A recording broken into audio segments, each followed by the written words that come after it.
Really getting eager for what should be two memorable 3200s on the boys' side. Two sub-9 minute times, a very real possibility with the boys, beginning with AA and Jake Walker, and Paul Springer has a very good chance to do that as well in AAA. But if we look at AA, you have Walker, who ran an 8:21.94 3000 at Penn Relays. That, of course, would convert to a sub 9-minute time in the 3200. He was the runner-up a year ago. The defending champion, Jeff Weiss, has graduated.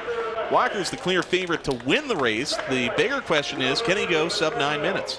Well, 3,000 a little bit easier, obviously, because it happens to be 200 meters shorter. But for Walker, he's strong enough to make that conversion. One would think that this is his race this year. Third 2 years ago, second last year. The natural progression of things would put him right there. He was fourth in cross country just this past year. He was sixth when he was a junior, 12th as a sophomore, and even finished up in the top 10 as a freshman. So he has been on the picture. He has been on the radar of distance running in the state of Pennsylvania. He just has not claimed that elusive gold medal, and he has planned for this one, as we talked about, not running in the 1600. This is his only event. Kyle Jones, Travis Dean, Ben Hahn had all qualified for the 1600. And Jones and Hahn, by the way, are returning medalists. Hahn finished 5th a year ago, and Jones was 8th a year ago. These are the top seeds. Walker, we've mentioned him. Michael Stolar went 9:36.59 to qualify here. And then Tim Wartner, Kyle Jones, Josh Nadzim, Kenny Burgess, Travis Dean, and Matt Norwood. They are the top 8 seeds. We mentioned how Brad Conyu could pace Westmont Hilltop to a state team championship by himself, but they could get some points here if Travis Dean can pull off a good finish. Yeah, you have one individual that's going to, he didn't win in the triple jump, but he still has the possibility of picking up 30 additional points to go with his triple jump placement. You know, that's a lot of points. That's 40 points, obviously, and they can pick up a few more here. They are in pretty good shape. Conyu, the 3rd seed, coming up in the AA 100-meter dash a little later on. But there you see the field. 8 laps around this track, and all eyes are going to be on Jake Walker. Can he go sub 9? It has never been done in AA boys. Just so you know, Central Dauphin last year won AAA boys with 40.5 points. So it can be done. Glenn Mills holds the record with 83 points, but 40, 50, 60, you're in pretty good shape. Well, he has to go, to run an even split, he has to run 67, 68s per lap through this thing. And I know he knows that and knows what he has to do. And those times have been drilled into him, and it's a matter of him going out and do it. You know, we talked a lot about in the boys 1600 AAA and the girls 1600 AAA, defending champs who could be here aren't here. Izzy Dunkelberger, the cross-country champ in AA, is not in this field too. So it's that happens. Those things will occur, but it's a lot of that's just a separate side story in this race. Well, you've got Walker out in front early. Stolar is in second, and then it is Joshua Nadzim of Monaca. Now, let me ask you this, Greg, as you have Walker attempting to go sub 9. How much could it help him to have a guy like Stolar push him here through the first half of the race? Well, you know, I think it's somewhat critical for him to do that. He doesn't want to exert his own energy so much. Not that that sounds a little strange, but you have someone pushing you. It's such an easier task to get through that first mile with someone gliding you through. So he needs somebody there to help him through it. It's hard to go out and run. I think we saw that last year with Miller in the 1600. He just couldn't do it by himself. Right. That he was trying to go for that sub 4 and just couldn't do it by himself. You need someone out there. That was Craig Miller who, well, through 3 laps had us all believing that he could do it. He was right at 3 minutes as he crossed the start-finish line and then just lost it. And unfortunately, Craig Miller out with an injury. He will not return to defend his championship later on today in the mile. Very, very smooth here by Jake Walker. Stolar staying with him, and Nadzim is 3rd. No change in the top 3. And Carver Engineering and Sciences' Trevon Rainford is 4th. All right, let's check his split now through the first 800. He needed 214. He needed to be at 215, and he's at 214. Now, the secret is to be even. And I think it's much easier to go out and run 8 even laps or 7 even laps and sit and give what you can at the end. Some people will go out and run hard in the beginning and try to hold on. But that second mile was tough either way you look at it, and why exert too much energy? And so far, Walker has done just what he's supposed to do. And now he's running away from the field. A little difficult to tell from that angle, but he's opened up about 10 to 15 yards on Trevon Rainford of Carver Engineering and Science as they make the turn. So obviously, if he's going to do it, he's going to have to do it by himself, and that makes it much more difficult. It would have been neat to have the double A, triple A together, but that's, you know, certainly not the case in this one where you have those runners pushing each other. Talk a little bit of his form here, Greg. It obviously looks pretty smooth. Well, he is. He's just a really smooth runner. The secret is not to, and in distance runners, you tend to sometimes cross your arms a little too much and get some wasted motion in your arm cross. And you don't want to do that. You just want to be relaxed and go straight back and forth a little bit. You're going to be, you know, right now, the knee lift and the length of your stride is important, but it's just being steady, and he looks, you know, he's very strong, and he looks very steady at this point. 67-second lap there for Walker. He went through a 22 then. Yes. Right where he needed to be. 4:30 will be his, where he obviously needs to be at the halfway mark. But he does. He looks really good, and obviously, you know, and again, as you pointed out in the last race, take a look at the face.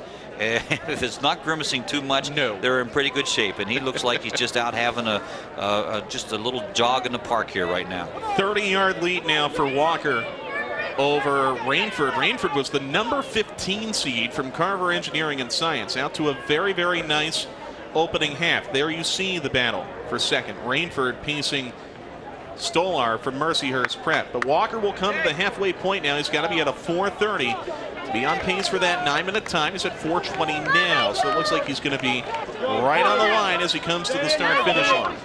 Jake Walker of Elwood City. And he comes to the line. He's going to be a little bit slow, 4:31, so he's got a second off the pace. Well, and he takes a look at that, and this is where, again, this is where he has to go. He has to pick up the speed. It would be really nice with someone with him right now, but that's not the case.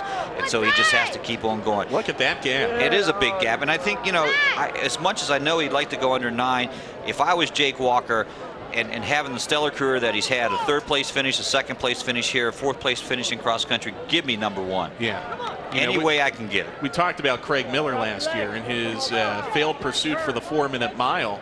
People forget, you know, he went out in 3 minutes and nearly lost the race. Yes, he did.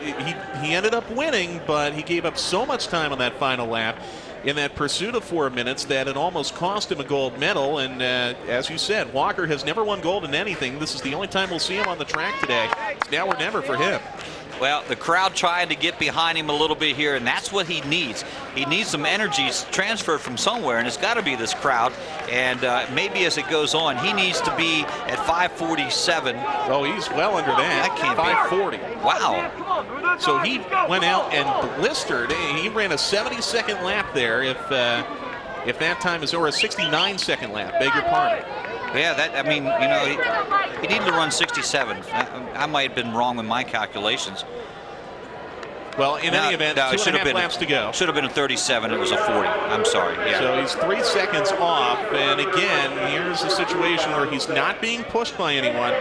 And if you look at that facial expression, that does not look quite as comfortable as it did maybe 2 laps ago. No, it doesn't. No, it doesn't. Not that not that he's closed the gap, and I still think it's his race right now, and nothing will stop that. It's just not as smooth. And again, I think it has a lot to do with you're out there running all by yourself. And truly, you don't expect to see that big a gap this early in a state championship meet. I don't know if he even expected to be that far ahead. Well, the crowd really trying to push him along here as he gets to the front stretch. There you see the gap. It is about 60 meters back to Rainford and Stolar.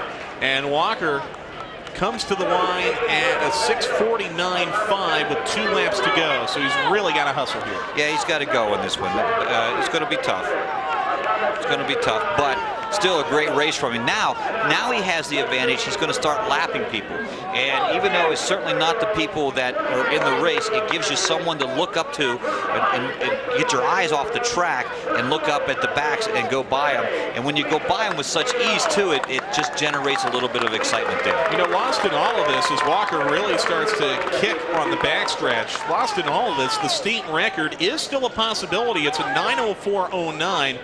set by Chris Dugan back in 1997. So sub 9 may be a little bit tougher than we thought coming into it, but a 9:04 could still be a possibility based on his splits right now. We'll get a better idea as he comes to the line, but here is Jake Walker as he approaches the final lap. And again, the crowd here in the grandstand trying to pick him up, trying to go sub 9 minutes. You see the time he's looking at now, and he's really got to pick up the pace if he's to threaten sub 9. He is on pace to do it now, though. If he can really blister the last lap at a 7:59, he'd have to run a 61 on the final lap, which is asking an awful lot. Well, that is asking an awful lot after 7. Not that he couldn't do it, but it's just no one there to run with, and I think that's going to be the tough part here in this one.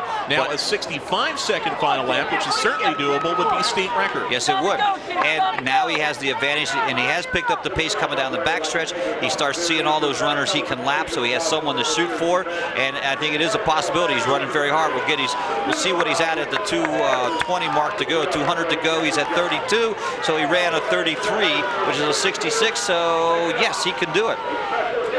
He can do it. The crowd's starting to get into it a little bit, and we've sort of lost track, Mike, of the rest of the race because all eyes have been on Jake Walker here.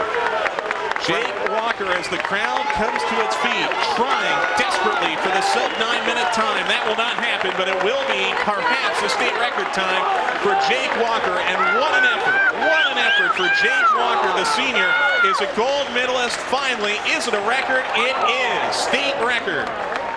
No, it is not a state record. It is not. It is 2/10 too slow as Walker collapses. Boy, he left it all out there in the track. It is a 9:04.31. It is not a state record. He just missed it. Trevon Rainford of Engineering and Science ends up second, and third will go to Stolar. And boy, look at that. Walker left it all out there. Give credit to Rainford coming in here as the 15th seed and running a 10:01 before, but coming up with that big second place finish. And again, we watched Walker and his assault on the 9-minute 2 mile, but it was just a great race from the second and third runners also. And well, there is a young man that just left it all out there. Well, most importantly, and you like to think that there's the time would have been great to go under 9, but most importantly for Jake Walker, he has the gold medal. Well, and the thing is too, no regrets. I mean, when you collapse in a heap like that at the finish line, you know you have put everything you have into that effort. So it's not like you left anything out there on the track. No, certainly not. And not technically, he did it all by himself from the third lap on. Here he comes. He's coming out a little bit to the second lane, trying to make sure that it's a clear path. You can see it in his. There he goes. You can see it in his face. He was just all out of gas. He left it there, as you said, right on the track. You can see him right on the track. But congratulations, Jake Walker. Great race in the double weight 3200. So he nearly goes sub 9. He misses the state record by fractions of a second. Bittersweet in the 3200 to miss a state record by less than 2/10, but most importantly, he gets the gold medal that has eluded him for so long in his track career, both in track and in cross country. Never until this point has he won a gold medal.